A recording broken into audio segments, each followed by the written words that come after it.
Hello, I'm Oken, and today I will be discussing a crossroad faced by emergency managers.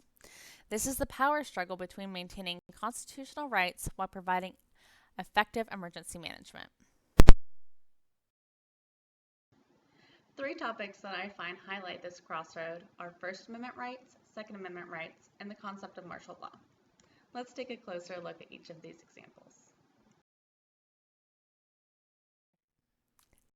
Some of the protections the First Amendment guarantees us are rights to speak freely, gather peacefully, and have a press corps uninfluenced by the government.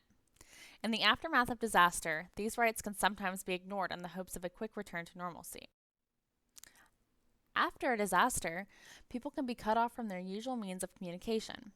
The milling process begins as people wonder what happened and when help will come.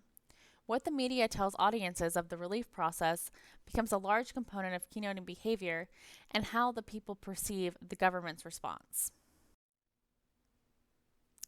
If we weren't afforded this freedom of the press, the government could easily control the media to paint themselves as the heroes, even if this was not exactly the case. When BP spilled more than 200 million gallons of oil into the Gulf of Mexico, members of the press were threatened with arrest when attempting to investigate the full extent of the damage.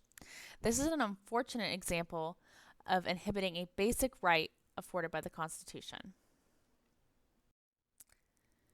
The Second Amendment of the Constitution guarantees a well-regulated militia and the rights of the people to keep and bear arms. There is always much debate surrounding the Second Amendment, but it becomes particularly important in times of disaster.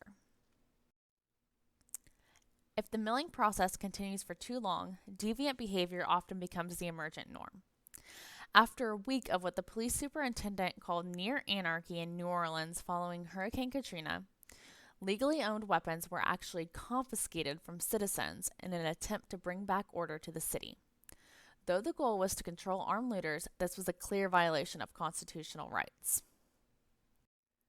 The debate that stems from this decision is whether the circumstances deem such an infringement of rights necessary to restore order to the Big Easy. In the most devastating and dire of circumstances, martial law can be declared. When it is enacted, the military becomes the law. They are in charge of all aspects of civilian life.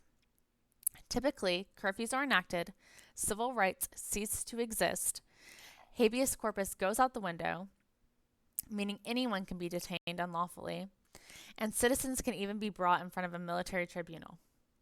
The concept of martial law is terrifying to the rights the Constitution seeks to protect. Though martial law has never been officially declared in the United States, some argue that the search for the Boston bomber has definite elements of this form of rule. The city stood at a standstill while military-style tanks roamed the streets and house-to-house searches were conducted. The bomber was eventually apprehended, but many personal freedoms were infringed upon in the city where our founding fathers fought to secure these rights for posterity. It's a matter of opinion on whether catching the terrorist was worth stripping the citizens of their rights. As this video demonstrates, much debate can be sparked when considering the crossroad between maintaining constitutional rights and providing efficient disaster relief. I hope this video has inspired you to check out each of these topics in depth, and I've linked some articles below in the description. Thank you so much for your time.